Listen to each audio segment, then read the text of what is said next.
Você conhece a história da Arca de Noé, mas você já pensou em como uma família sem máquinas e um público rindo de elas deveria construir algo tão grande?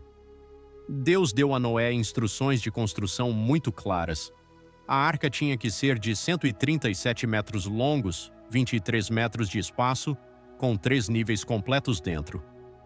Com o simples comando "construa-se uma arca", um grande projeto começou. Uma das maiores tarefas que uma família sempre tomou. A Bíblia nos diz o tamanho, o tipo de madeira e o propósito dessa arca. Mas transformar esse comando em realidade, a arca e uma estrutura real, trouxe uma lista de problemas que o texto não espelhou. Problemas que qualquer criador daquela época ainda reconheceria. A Escritura também diz que a arca deveria ser feita de madeira de cipres, então Noé precisava de árvores que fossem grandes, fortes e pesadas o suficiente para algo desse tamanho. Cortar um desses troncos com simples ferramentas chamadas de força e paciência. Cortar muitos deles requeria um esforço constante dia após dia. Noé e seus filhos quebraram a arca de novo e de novo, até que cada árvore finalmente caísse no chão. Pegar esses logos da floresta para a área de trabalho era outra batalha. Eles não tinham rodas adequadas, máquinas ou animais suficientes para empurrar aquele tipo de peso. Então eles usaram troncos mais pequenos como rolas debaixo dos grandes, puxaram com arcos e ferramentas, moviam o carregamento apenas alguns metros por vez, depois mudaram as rolas para a frente e repetiram o processo. Foi um trabalho lento, cansativo e perigoso, mas cada logo que chegava ao local era mais um passo para fazer o que Deus havia ordenado. As pessoas ao redor deles viram homens empurrando grandes pedaços de timbre em direção a um grande lago de terra. Muitos riram, muitos não acreditavam, mas Noé continuou trabalhando com confiança no que Deus havia dito, em vez de deixar a opinião humana o guiar. Em 2 Pedro 2,5, Noé é chamado de pregador da justiça.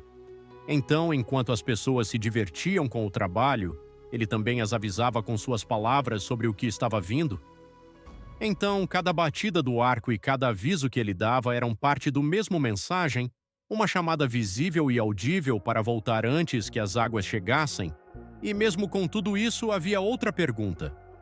Onde você coloca uma estrutura tão grande? Aquele pedaço de terra não podia ser apenas um lugar. Um vessel dessas dimensões precisava de terra firme e aberta, não perto das escadas instáveis, e ainda perto o florestalho de cipres que supriria a arca. Podemos imaginar Noé caminhando pela área, sentindo a terra debaixo de seus pés, verificando o quão sólido era o chão e percebendo o quão próximo eram as árvores. Ele fez isso sem máquinas, engenheiros ou mapas detalhadas, apenas com senso prático e confiança. Quando se sentou no lugar certo, ele começou a primeira fase do trabalho e não parecia impressionante de forma alguma. Ele tinha que limpar pedras grandes, puxar raízes profundas, aliviar a superfície e compactar a terra para que pudesse aguentar o peso de toneladas de timbre, ou com ferramentas básicas em suas mãos. Havia outro problema com o mundo que fez esse trabalho ainda mais difícil. O chão não ficou seco. Em Gênesis 2,6 diz que uma sombra saiu da terra e aqueceu a superfície inteira da terra. Isso significou que a terra frequentemente ficava seca e podia rapidamente se transformar em neve. Nesse tipo de terra, ferramentas secavam, madeira secava a água e a base da estrutura se tornava fraca. Para prevenir isso, Noé provavelmente colocou pequenos buracos ao redor da área de construção para guiar essa moísta natural para longe, para que a zona de trabalho não fosse inundada por água surgindo da terra em si, em vez de caindo do céu. Tudo isso era apenas preparação. O verdadeiro teste viria quando o primeiro pedaço do arco começou a subir, apenas quando a terra estava firme e seca o suficiente. E quando uma enorme quantidade de madeira foi trazida, Noé finalmente estava pronto para se movimentar, de coletar materiais e preparar terra para a fase mais difícil.